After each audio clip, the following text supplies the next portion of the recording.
नया पॉइंट क्या है, 2 टाइम्स ऑफ रेडियस को आप डायमीटर बोलते थे नॉर्मल लैंग्वेज में, बट अभी हम केमिस्ट्री में इसे बॉन्ड लेंथ बोलेंगे। तो क्वेश्चन करते समय अगर बॉन्ड लेंथ आ रहा है तो that is same as diameter होगा। On the basis of nature of atom से हम बात करें तो हमने इसे क्लासिफाई किया हुआ है covalent radii, Van der Waals radii, metallic और क्रिस्टल रेडियाई और आयोनिक रेडियाई में। सबसे पहले जो डेफिनेशन है सीवीआर मतलब कोवेलेंट रेडियाई की मैंने लिखी है, it is defined as half of the distance between two successive nuclei of covalently bonded atoms। तो दो एटम्स कोवेलेंटली बॉन्डेड है और इनके न्यूक्लियस की डिस्टेंस के हाफ को, ये न्यूक्लियस दिखाया है, इसे हम इंटर न्यूक्लियर डिस्टेंस भी बोलते हैं। इस डिस्टेंस के हाफ को हम कोवेलेंट रेडियाई बोलते हैं एटम के लिए। आर से डी से रिप्रेजेंट किया है हमने यहाँ पर इसे, half into inter nuclear distance. समझ में आ रही है बात?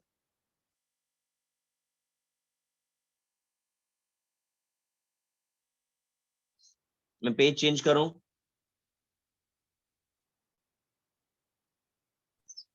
सर मतलब एटॉमिक रेडियस से बॉन्ड लेंथ से ही मेजर करना पड़ता है डायरेक्ट? हाँ जी, हाँ। हमको डायमीटर टर्म की जगह बॉन्ड लेंथ मिलने वाला है और बॉन्ड लेंथ को आप डायमीटर की तरह डील करिए। न्यूमेरिकल्स देखो होते नहीं है इस चैप्टर में, कंपैरेटिव वैल्यूज होती हैं, तो वहां पे कोई प्रॉब्लम आएगी नहीं। ठीक है। मैं चेंज कर दूं पेज? क्या कॉपी कर चुके हैं सब लोग?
देखिए जरा, अगर केस हेट्रोएटॉमिक मॉलिक्यूल का होता है, हेट्रोएटॉमिक का मतलब जहां डिफरेंट एटम्स कंबाइन हो रहे हो, HCl हो गया, HBr हो गया, मैंने उसे ए लेकर के एक्सप्लेन किया है, AB लेकर के।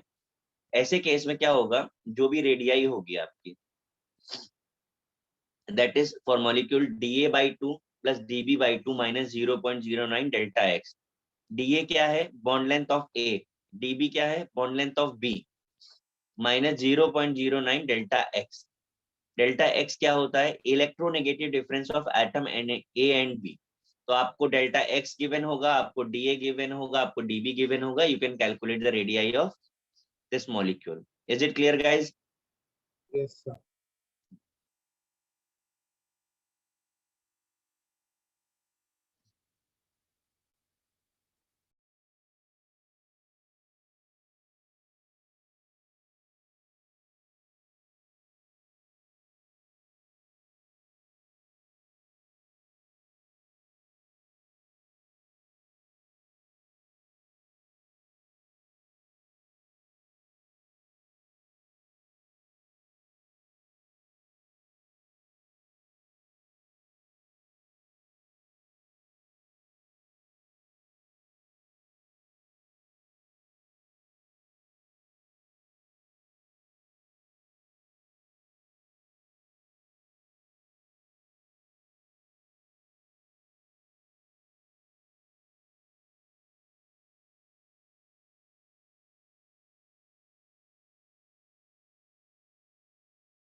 दीज आर द फैक्टर्स जिन पे साइज डिपेंड करता है।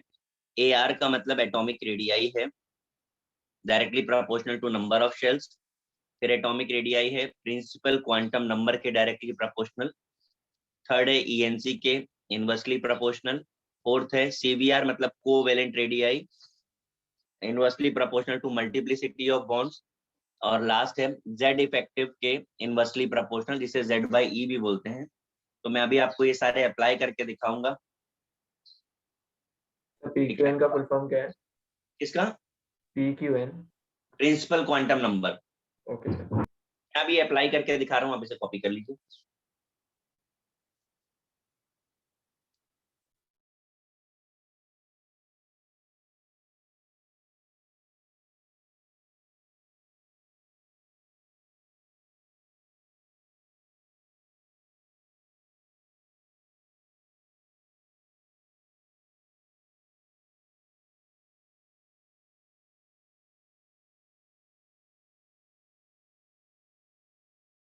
सर वो आयर क्या है? कहाँ पे? Ionic radii. Ionic ionic ionic.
देखिए जरा सब लोग, मैंने जिसे रेड लाइन से अंडरलाइन किया है, लिथियम में 2s1, सोडियम में 3, 4, 5, 6, ये आपका प्रिंसिपल क्वांटम नंबर है।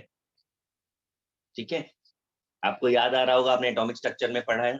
आप देखें तो down the group number of shells increase कर रहे हैं, तो सेल्स इंक्रीज करेंगे तो स्क्रीनिंग इफेक्ट भी इंक्रीज करेगा। ठीक, साथ में प्रिंसिपल क्वांटम नंबर इंक्रीज कर रहा है, तो एटॉमिक रेडियाई क्या होगी, इंक्रीज होगी। तो हम रीजन क्या देंगे, increases due to increase in number of shells and screening effect. करिए कॉपी से।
सर SE क्या था? Screening effect. Okay sir.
इस पार्ट को आप कॉपी कर लीजिएगा, इसे एक्सप्लेन में इसके एक बाद एक सब टॉपिक लिखने के बाद करूंगा, आप सिर्फ कॉपी कर लीजिए इसको, अक्रॉस द पीरियड वाला पोर्शन।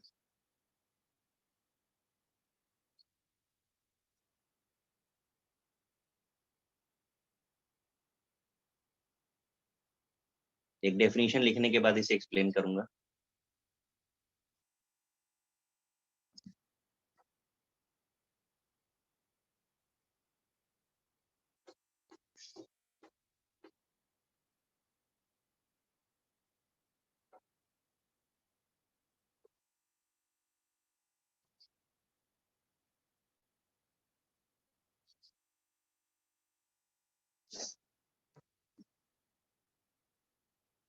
सर वो VWR क्या है?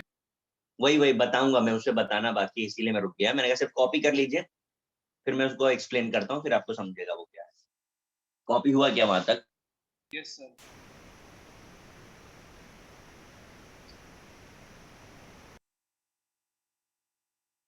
सर वो एक सर लाइन ऊपर दिखा क्रॉस द दो। पीरियड वाले पे जाओ।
देखिए जरा, van der Waals radii BWR, it is defined as half of the distance between two nearest successive nuclei of covalently bonded molecules और inert gas atoms। तो आपकी हम जिस डिस्टेंस की बात कर रहे हैं वो दो मॉलिक्यूल्स को ले रही है। आप देख पा रहे हैं दो अलग अलग मॉलिक्यूल्स हैं, इनके न्यूक्लियस को हम कनेक्ट जहां पे कर रहे हैं that is called van der वाल रेडियाई का इंटरन्यूक्लियर डिस्टेंस। तो इसका हाफ करेंगे तो आपको वैन डर वाल रेडियाई मिल जाएगी। यहाँ पर इनर्ट गैस एटम्स दिखाएं जो आपस में केमिकली कंबाइंड नहीं है, बट उनके न्यूक्लियस के बीच की जो डिस्टेंस है। सबसे खास बात आपको देख के पता चल रहा होगा, यहाँ पे जो डिस्टेंस दिखाया है और जो कोवेलेंट रेडियाई में दिखाया था उसमें इनर्ट गैस सबसे बड़ा होता है। इसे करिए कॉपी।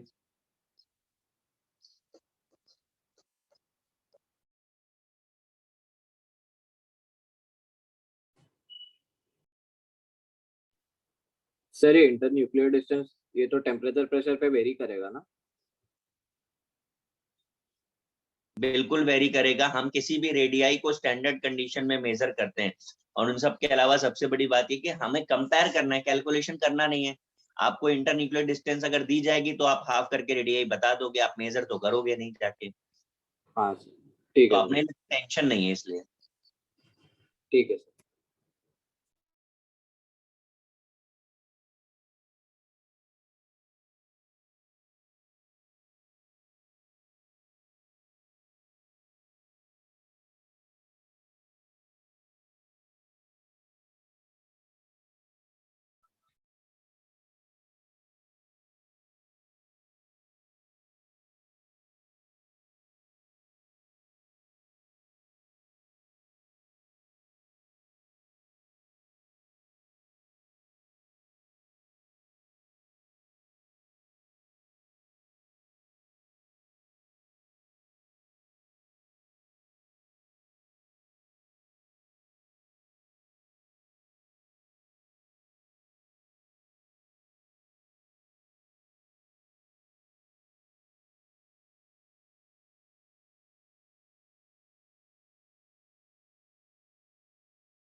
देखिए जरा, मेटालिक रेडियाई एमआर से लिख रहे हैं इसे हम। इट इज डिफाइंड एज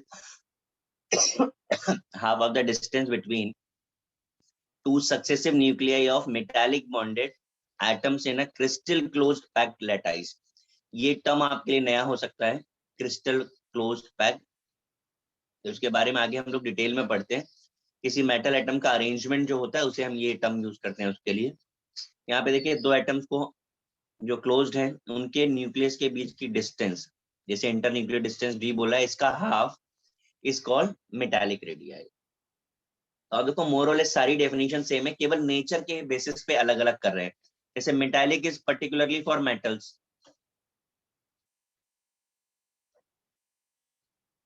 जबकि वेंडर वॉल अगर आप बात करोगे तो इनर्ट गैस के लिए भी है, नॉन मेटल के लिए भी है।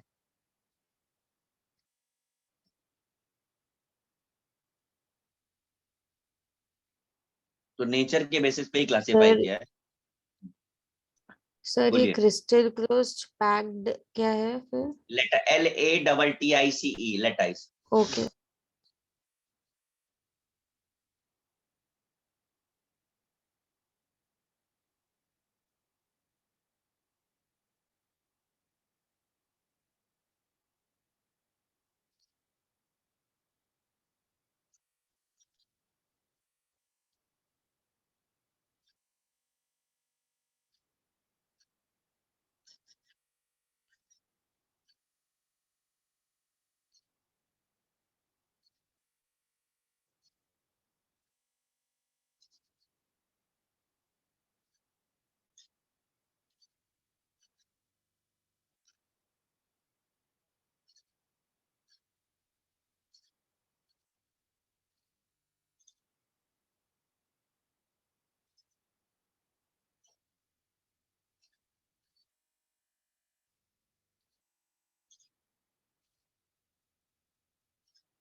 देखिए जरा, ionic radii is defined as effective distance between nucleus to outermost shell in an ionic bonded structure. ये आपको ए बी मॉलिक्यूल दिखाया है, जहां ये कैटायन A+ है आपका और ये एनायन B- है। इनके न्यूक्लियस से आउटर मोस्ट शेल की डिस्टेंस, इसे आप RC बोल रहे हो, रेडियस ऑफ कैटायन। इसे आप RA बोल रहे हो, रेडियस ऑफ एनायन। इनका सम करेंगे तो मॉलिक्यूल की रेडियाई आपको मिल जाएगी।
कॉपी हो गया ये पूरा?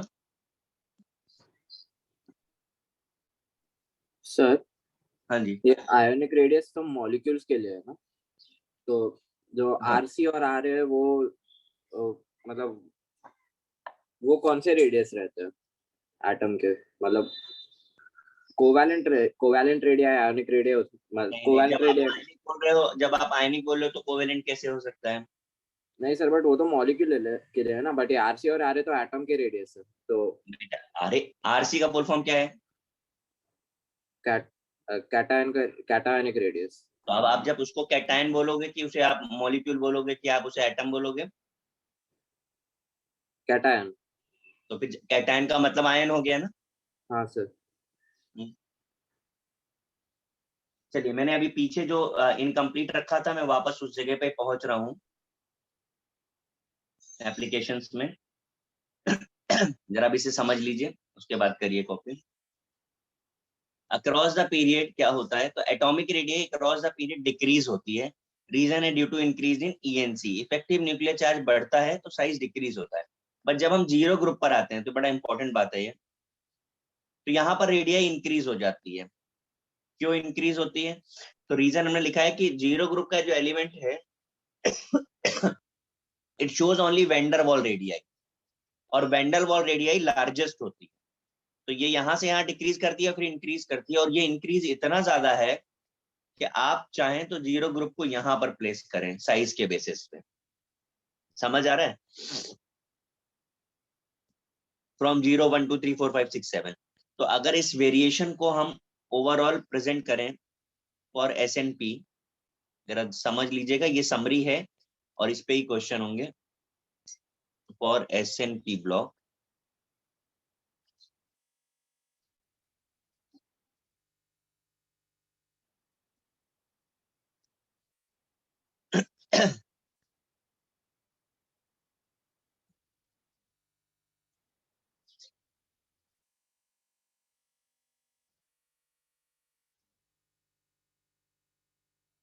कि डाउन द ग्रुप तो ऑलवेज साइज इंक्रीज करता है, अक्रॉस द पीरियड डिक्रीज करता है, पर ये डिक्रीज कहां से कहां तक?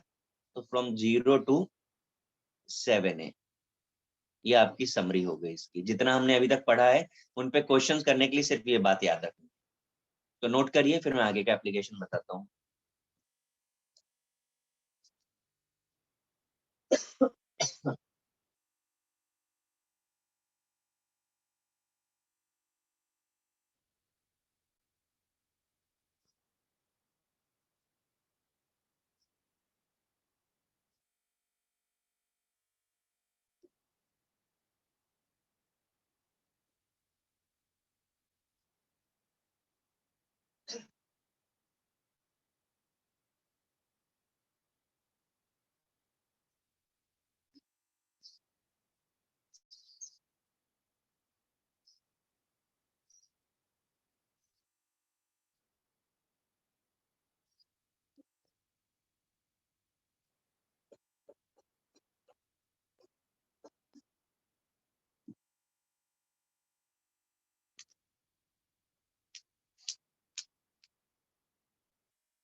हो गया बेटा?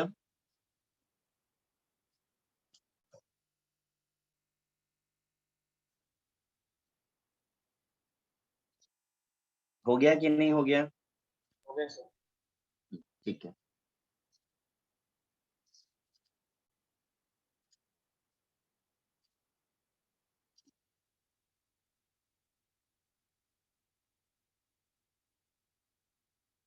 हम लोग जो भी कर रहे हैं वो एस एन पी के लिए कर रहे हैं, याद रखिएगा।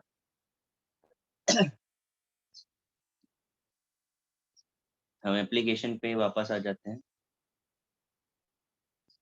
और ये एप्लीकेशन से ही क्वेश्चंस पूछे जाते हैं, बाकी डेफिनेशन वगैरह नहीं पूछी जाती है आपसे।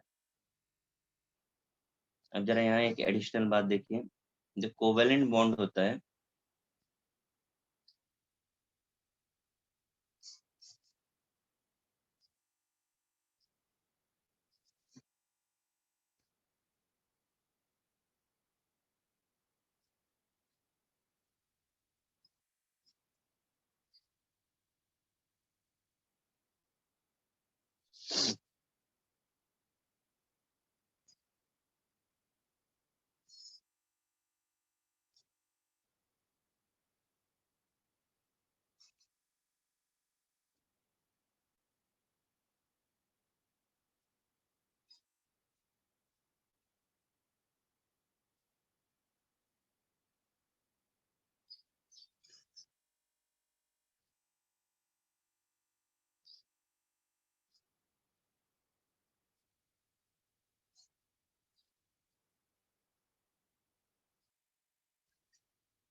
जरा समझ लीजिए, बाद में कॉपी करिएगा। कोवेलेंट बॉन्ड 3 टाइप्स का है, single, double and triple. Bond length between 2 carbon atoms are 1.54 angstrom, 1.34 angstrom, 1.2 angstrom. आप देख पा रहे हैं कि नंबर ऑफ बॉन्ड जैसे जैसे बढ़ रहा है, बॉन्ड लेंथ क्या हो रही है, कम हो रही है कि ज्यादा हो रही है? कम। बोलिए। कम हो रही है। तो हम अगर कोवेलेंट रेडियाई की बात करेंगे तो ये इंक्रीज हुई कि डिक्रीज हुई? डिक्रीज हो रही है। तो यहाँ से हमको ये बात पता चल जाती है कि जितने ज्यादा बॉन्ड्स होंगे कार्बन के बीच में, उतना छोटा साइज हो जाएगा। तो सबसे बड़ा क्या है? सिंगल बॉन्ड, फिर डबल बॉन्ड, फिर ट्रिपल बॉन्ड। समझा? नोट करिए।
हो गया कॉपी ये?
देखिए जरा, ionic radii inversely proportional to Z by E होती है। ये सबसे ज्यादा पूछा जाने वाला पार्ट है। Z यहाँ पर atomic number, E number of electrons है। एटॉमिक नंबर नाइट्रोजन का कितना होता है? 7, ऑक्सीजन का 8, क्लोरीन का 9, सोडियम का 11, मैग्नीशियम का 12, एल्यूमिनियम का 13 होता है। इलेक्ट्रॉन्स देखेंगे तो इसने -3 है तो इट बिकम 10, फिर -2 है तो दिस बिकम 10, दिस बिकम 10, ये भी 10, तो सब में 10-10 आ रहे हैं। Ionic radii is inversely proportional to Z by E, तो हम इसे E by Z लिख सकते हैं, यानी this is 10 by 7, this is 10 by 8,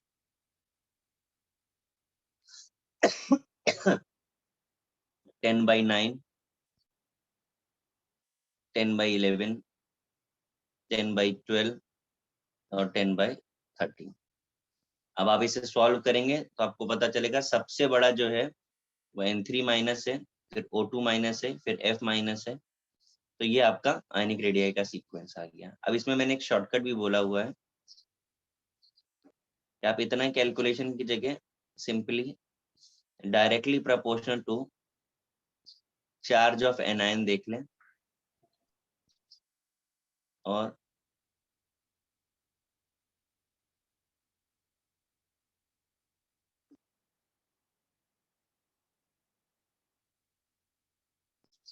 जितना ज्यादा नेगेटिव चार्ज होगा उतना बड़ा होगा। सर स्क्रीन शेयर चला गया। हाँ बेटा, एक ही मिनट।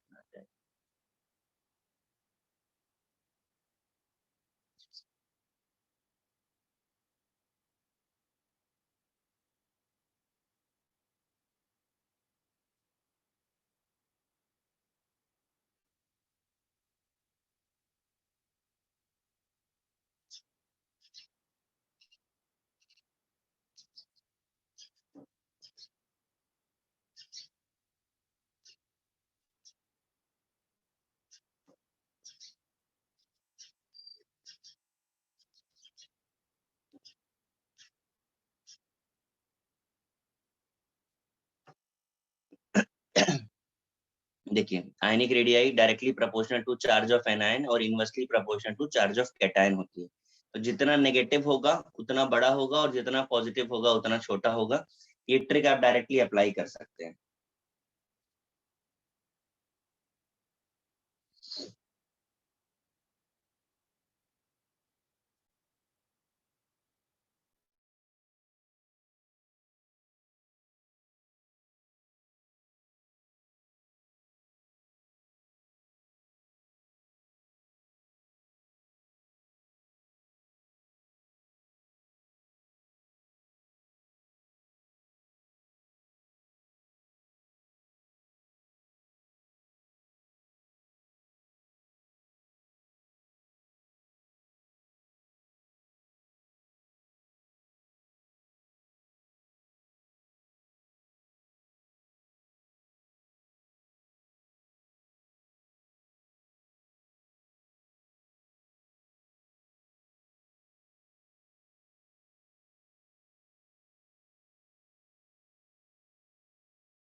कॉपी हो गया ये?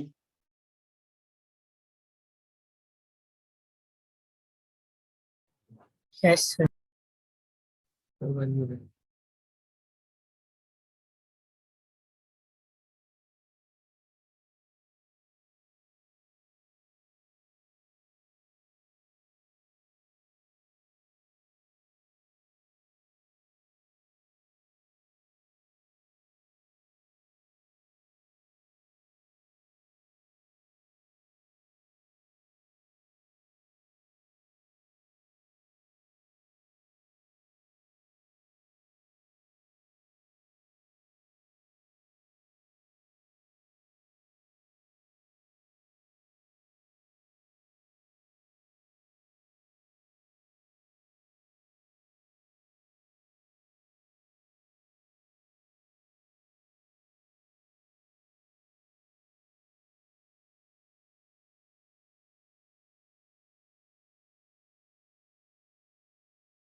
देखिए जरा, डी ब्लॉक के लिए कर रहे हैं। एटॉमिक रेडियाई मेजर दो फैक्टर पर डिपेंड करती है, स्क्रीनिंग इफेक्ट और effective nuclear charge. Screening effect अगर डोमिनेट करता है तो साइज बढ़ जाता है, और ईएनसी डोमिनेट करता है तो साइज कम हो जाता है। अब इसका जरा एप्लीकेशन यहाँ पर देखते हैं हम डी ब्लॉक में। तो from scandium two chromium size decrease करता है, तो डिक्रीज किया तो क्या डोमिनेट किया होगा? ईएनसी। तो decreases due to decrease in, sorry,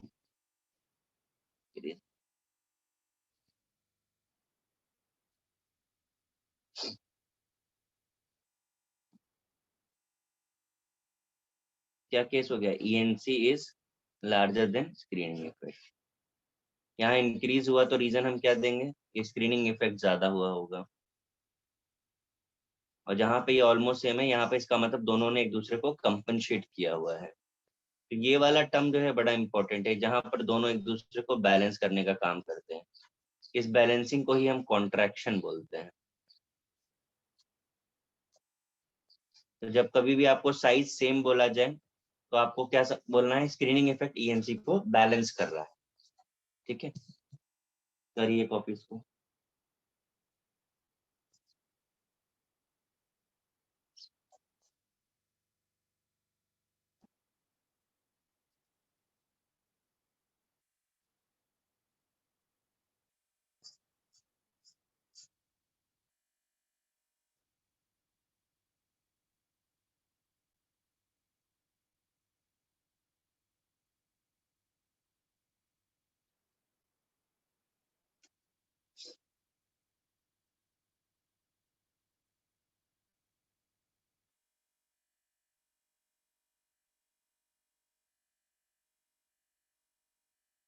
ionic radii regular decrease करती है सारे एलिमेंट्स में, एक ही ऑर्डर में है पूरा।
कॉपी हो गया ये?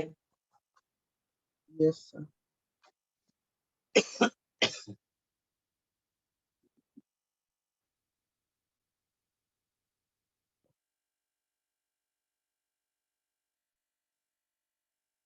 ये आपका एटॉमिक रेडियाई हो गया।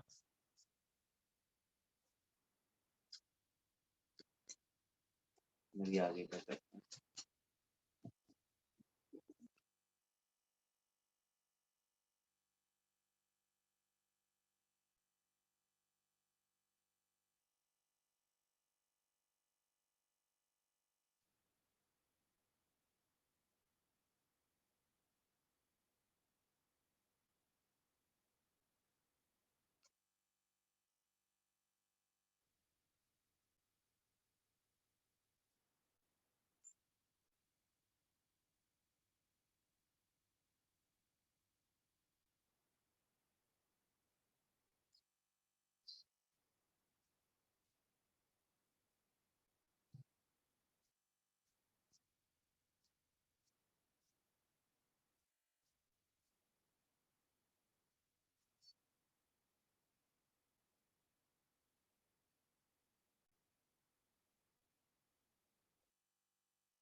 देखिए जरा, minimum amount of energy required to remove an electron from isolated gaseous atom, यानी किसी एटम से इलेक्ट्रॉन को निकालने के लिए जो एनर्जी चाहिए होती है that is called ionisation energy, potential, enthalpy. सारे टर्म्स के मीनिंग सेम है, यूनिट वेरी कर सकती है।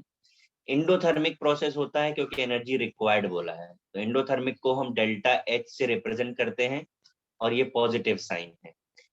अगर एंडोथर्मिक होता है तो ऑलवेज पॉजिटिव साइन से दिखाते हैं हम उसको।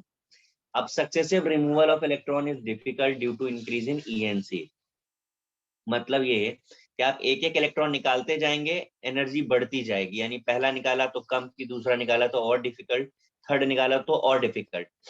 उसी बेसिस पे मैंने एक क्वेश्चन दिया है सोडियम का आपको। इसमें से एक इलेक्ट्रॉन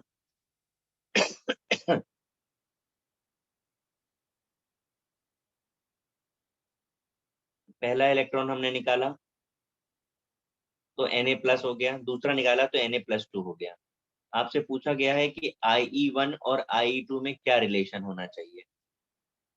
तो याद रखिएगा I2 much more greater than होगा यहाँ पे, इसीलिए Na+2 कभी एग्जिस्ट नहीं करता। आपने Na+2 नहीं पढ़ा क्योंकि ये एनर्जी गैप बहुत ज्यादा है। समझ आ रहा है बात?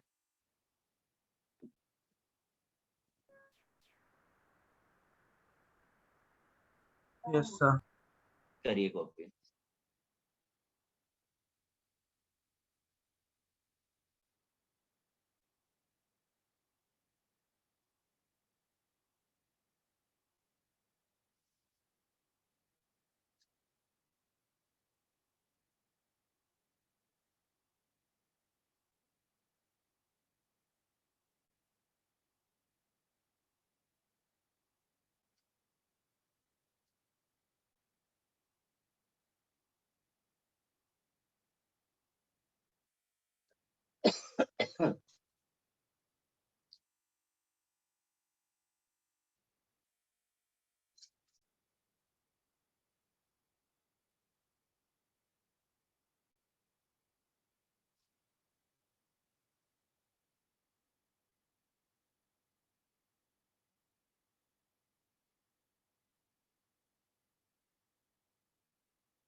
इसको लिख लीजिए, फिर इसका एप्लीकेशंस बताते हैं।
आ गया ना ये?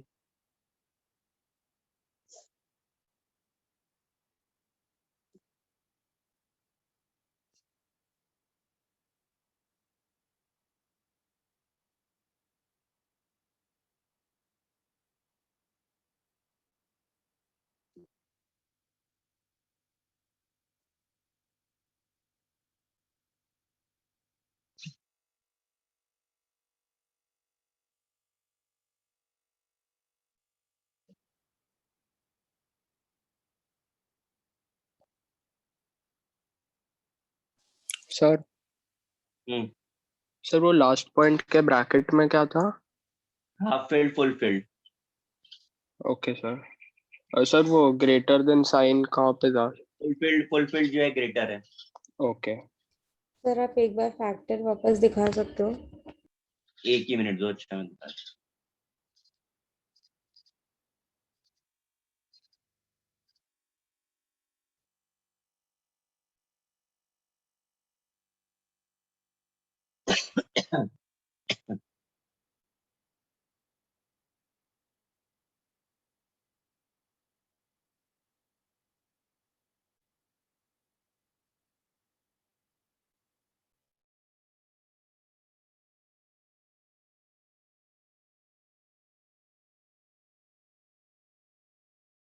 करिए को।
सर हो गया।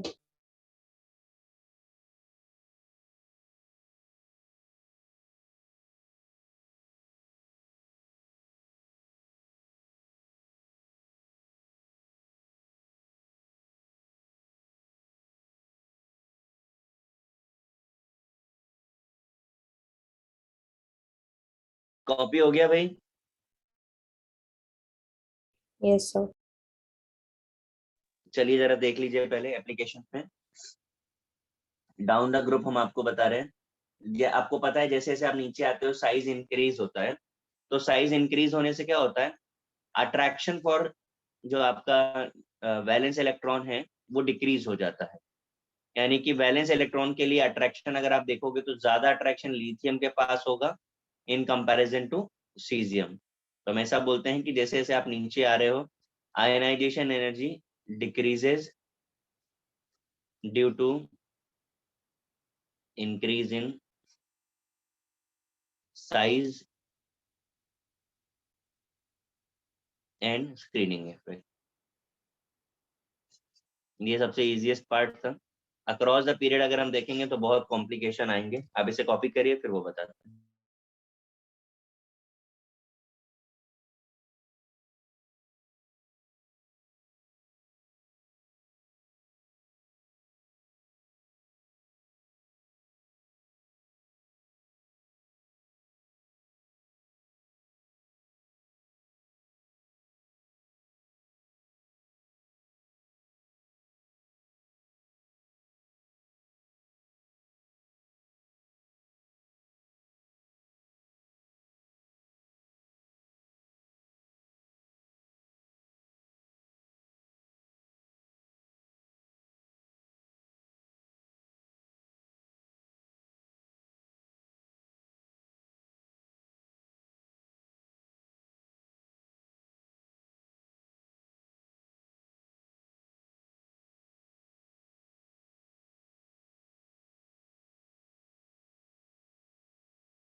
आप इसे कॉपी कर लीजिए, फिर मैं इसे एक्सप्लेन करता हूँ।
कॉपी हो गया होगा, देखिए जरा।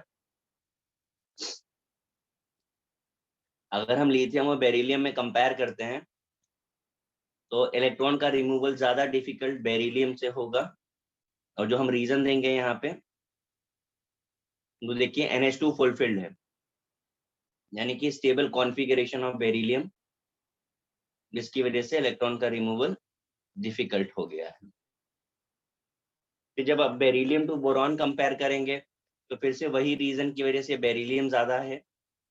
एक तो स्टेबल कॉन्फ़िगरेशन, यहाँ पर एक एडिशनल फैक्टर भी इन्वॉल्व है।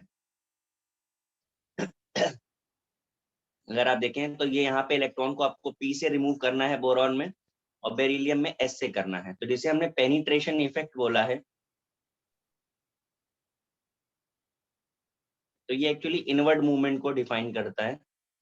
S जो है न्यूक्लियस के बहुत पास है इन कंपैरिजन टू PD, तो S से इलेक्ट्रॉन रिमूव करना हमेशा ज्यादा डिफिकल्ट होता है।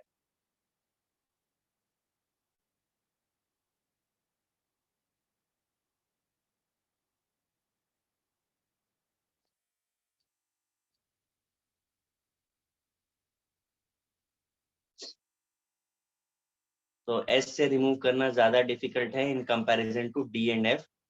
ये रीजन यहाँ पर बनता है कि पेनिट्रेशन इज इन्वॉल्व। फिर जब आप बोरॉन कार्बन के बीच में देखेंगे, अरे यार स्क्रीन बार पर बंद होगा।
देखिए बोरॉन और कार्बन में अगर हम देखेंगे तो कार्बन का इफेक्टिव न्यूक्लियर चार्ज ज्यादा है, इसलिए कार्बन से निकालना डिफिकल्ट होता है।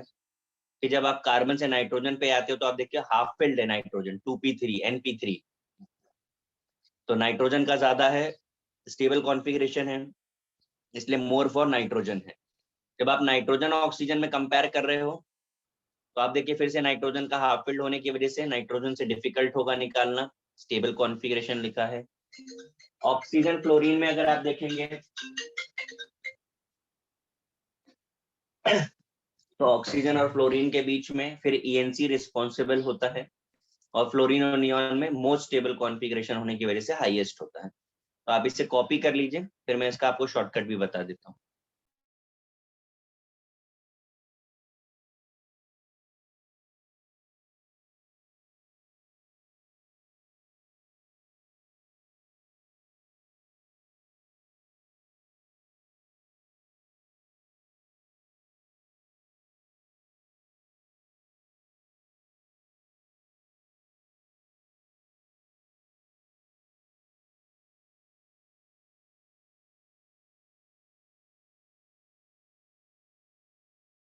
गाइस कॉपी हो जाए तो बताइए।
कॉपी हो गया?